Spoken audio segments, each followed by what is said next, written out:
I wanted to create something that was sympathetic to the house and also sympathetic to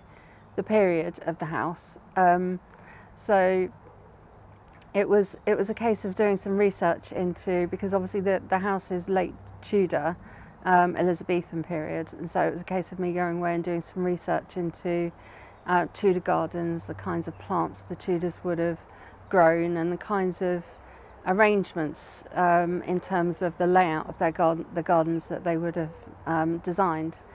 And I took inspiration from some old drawings of the gardens that were available from the archives to inform the layout, the geometric shape of the garden, and then drew lots of inspiration from other Tudor gardens around the country to find out what kinds of plants Tudors would have grown and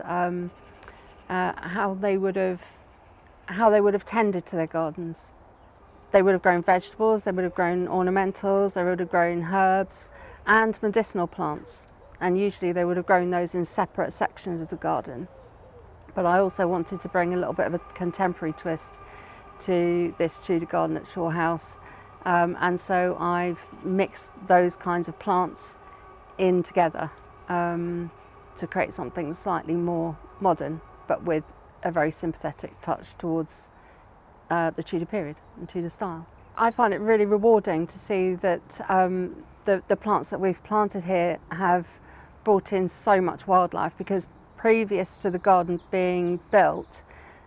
this was just grass. These areas were just grass, and so there was very little in the way of wildlife and biodiversity here. So now, just looking around the garden, I'm looking at the fennel, and there are insects flying all around the fennel. There are wasps, there are bees, there are other pollinators, lots of butterflies. We had a little bit of an issue earlier in the year with aphids on the roses, but that actually brought in ladybirds because the ladybirds are attracted by the aphids. So the ladybirds have basically controlled that for us, and so it's been really rewarding to see there's been so much in the way of wildlife coming into the garden. It's just lovely, and sitting here on this bench, it makes me feel that I've achieved what I set out to achieve, because when I started thinking about the garden, a big influence for it was the fact that Shaw House is obviously a register office, and so wedding couples come here and they like to have photographs taken in front of the house. And so I imagined that creating these benches surrounded by raised beds with planting in them, wedding couples could sit on these benches with their backs to the house and have photographs taken surrounded by planting, but with the house in the backdrop. And